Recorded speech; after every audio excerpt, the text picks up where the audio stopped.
Imagine a city so rich that travelers cross oceans just to see its gold. A city so fortified it feels eternal. Constantinople, the jewel of the Byzantine Empire, the heart of the Eastern Roman world, the gateway between Europe and Asia, and the most valuable harbor system in the medieval Mediterranean. Now imagine the twist that still feels impossible. In 1204, Constantinople isn't conquered by its oldest enemies. It's stormed by crusaders, Christian armies, and the city is looted from the inside out. And that's the story we're reconstructing today. Not only how Constantinople fell in 1453, but how it was slowly unmade through occupation, recovery, trade, plague, shrinking borders, and finally the Ottoman siege led by Mehmed II. Because empires rarely die in one dramatic scene. Sometimes they die like cities do, by losing systems, losing people, losing momentum, and then losing the ability to keep up with the world outside their walls. So for the next 15 minutes, we're going from Constantinople 1204 to 1453, the Fourth Crusade, the Latin Empire, the Palaiologos Restoration, the Black Death, the pressure of the rising Ottoman Empire, and the final assault on the Theodosian walls. And you're going to see, step by step, how a world capital can collapse over centuries. Before the disaster, Constantinople is a machine. The seawalls protect the harbors. The Golden Horn is a calm artery of commerce. Streets are layered, markets below, balconies above, courtyards behind heavy doors. Goods move in predictable routes from dock to warehouse to stall. Paperwork moves too. Contracts, tax rolls, permissions, receipts. That's what makes a capital feel permanent. Not just stone, but routines you can trust. Then the ships arrive. In April 1204, the unimaginable happens. The city is taken by the Fourth Crusade. And what matters here isn't only the violence. It's the sequence of systems breaking. Gates forced, barracks overwhelmed, command replaced. Authority collapses, and once authority collapses, everything else follows. Looting isn't just chaos. It's extraction. Gold and silver vanish first. Then reliquaries, then silk, then tools, then books. It's removal, systematic removal, of the things that let a city function and remember who it is. You can rebuild a wall, but rebuild a network of craftsmen, rebuild trust in contracts, rebuild the archive of who owns what. That takes generations. In a dark interior, candle wax drips onto stone and cools into a hard, uneven seal. That's a tiny physical moment, but it feels like history solidifying. Outside, smoke haze rises above rooftops.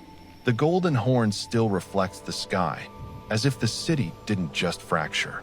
The world looks normal while the foundation is gone. After 1204, Constantinople doesn't only lose objects, it loses systems.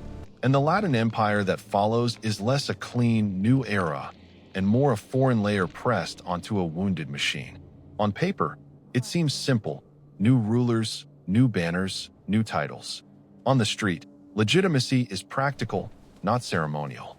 It's whether guards are paid, whether courts function, whether markets trust the scales, whether the port stays open without turning into a leak.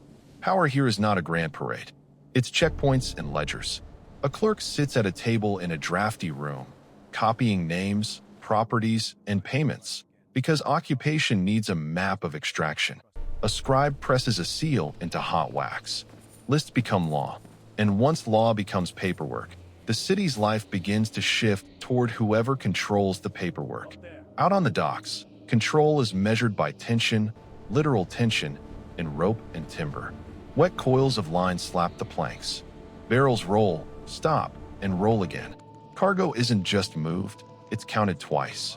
Because the Latin regime needs reliability, and the city has learned to distrust promises. Listen closely to coins dropping into a shallow bowl, not as a dramatic sound effect, but as a signal. Every clink is a choice. Pay, comply, survive. That tiny noise is what rule often looks like when you strip away speeches. From a rooftop, the Golden Horn still glitters at sunset. The water pretends nothing changed. But underneath that calm is a new reality. Constantinople is now a trophy city, and trophies don't grow. They get displayed, drained, and eventually replaced. Hold this question. If a capital is turned into an extraction engine for someone else, what's left when the extraction stops? In 1261, the Byzantines return under the Palaiologos. It sounds triumphant, but the truth is harsher. You can reclaim a city and still inherit its damage. A return is easy to film as a flag swap. Reconstruction is harder and far more important, because the first thing the city needs isn't a ceremony. It's maintenance. Roofs that don't leak, docks that don't collapse, records that can tell you who owns what, a labor force that hasn't fled. This is where daily life becomes the story. A porter drags a crate across stone, rope fibers flex, wood groans, his shoulder shifts under the load. You feel the weight, because the city is rebuilding itself one friction-filled motion at a time. In narrow streets, a water carrier threads through people and animals, careful not to spill. Not heroic, necessary. Show the physical logic. Water sloshes, cloth sticks in humidity. Dust rises where feet hit the ground. The city is an ecosystem of materials. Identity returns too. Churches fill again. Candles and incense. Slow processions that say, we are still here. But belief can't refill empty neighborhoods overnight. Population and capital don't return on command. Watch pitch resin warmed in a pot and brushed onto timber seams. It shines, then dulls as it cools. Repair becomes ritual, the opposite of looting. Stand at a repaired pier at dawn. The water is quiet, and the city feels briefly stable. That moment is the Palaiologos' dream. Hold still long enough for the world to forget 1200 forever happened. But history doesn't forget. It compounds. Now we enter a phase that looks less cinematic at first, which is exactly why top history channels love it. Because it's where you feel what keeps a city alive when glory fades. Trade, logistics, negotiation, and routine. Constantinople is still strategically unmatched. The Bosporus, the Golden Horn, the crossroads between seas. Geography remains a permanent advantage. But geography only becomes wealth if you can convert it into stable commerce. So the docks become the city's heartbeat. You can time the day by sound, ropes creaking under load, with thudding, shouted counts, the splash of oars, the scrape of barrels, damp timber underfoot, salt crust on rope fibers. A porter wipes, sweat and cloth sticks to skin. Dust rises where shoes hit stone. And behind that movement is bureaucracy. A clerk runs numbers that decide whether merchants return. A single dispute over weight or quality can spiral into retaliation, price shocks, empty shelves. In this era, power is often the ability to keep the marketplace predictable. Venice and Genoa hover like rival magnets in the same water. Their presence isn't just flags. It's contracts, debts, privileged access, and quiet pressure.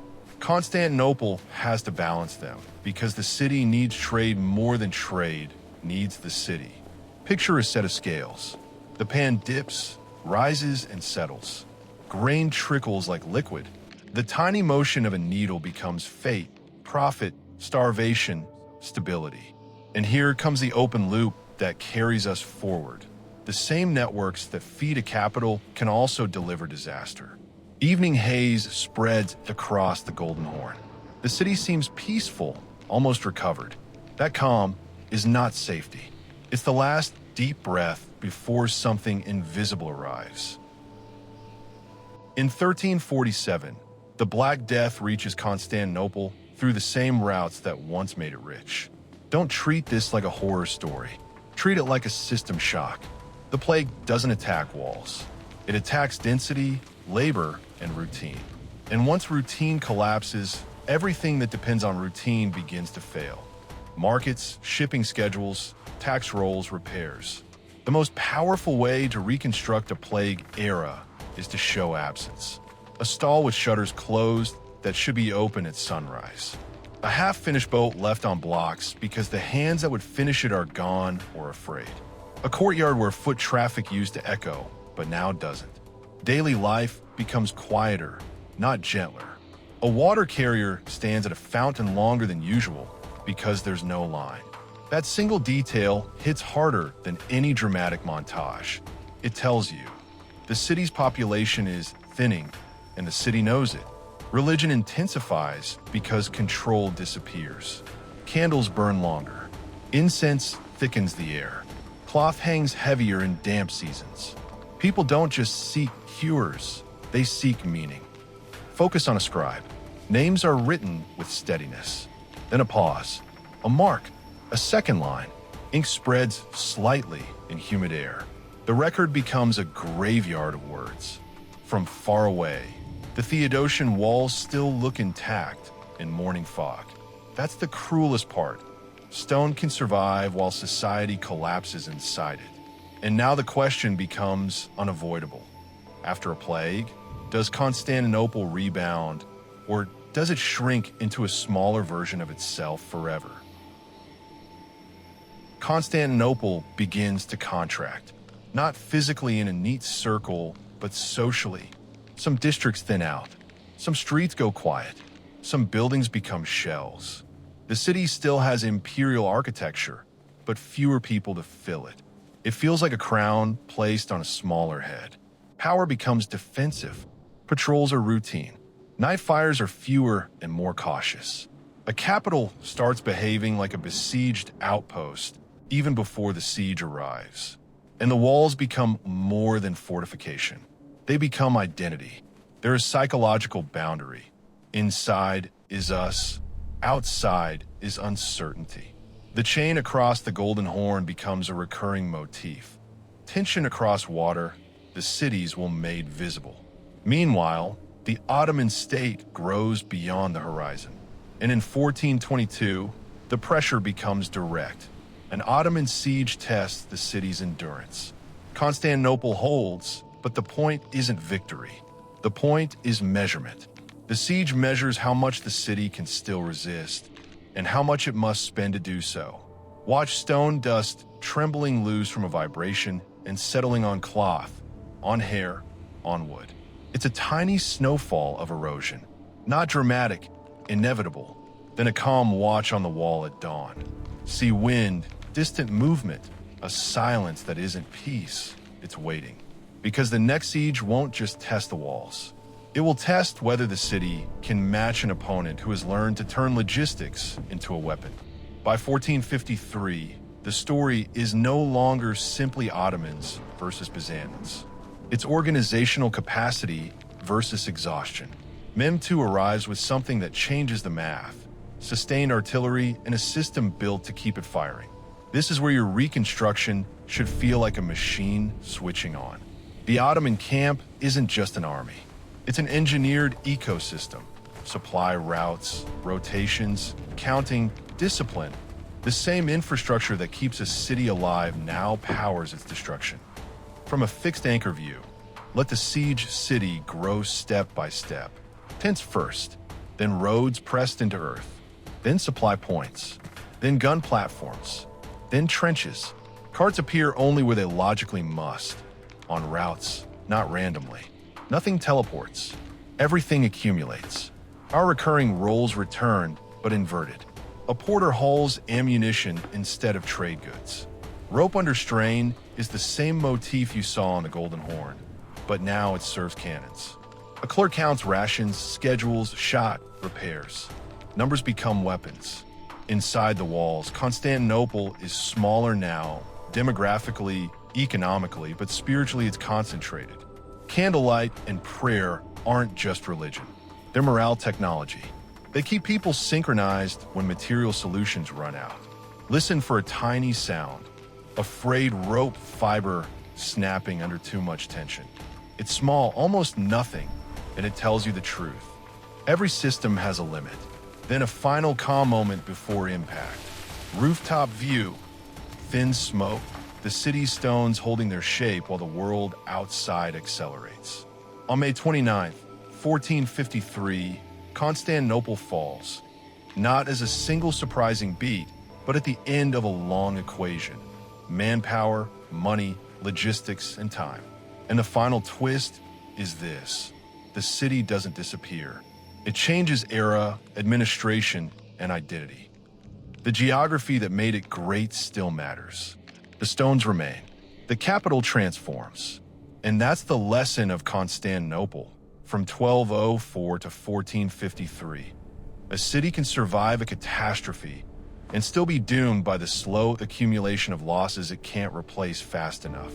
If you want the next reconstruction in this same cinematic documentary style, comment the city and the time period, and tell me which moment hit hardest, 1204, 1347, or 1453. Subscribe for more AI-powered historical reconstructions, Byzantine Empire history, and the most pivotal turning points of medieval world history.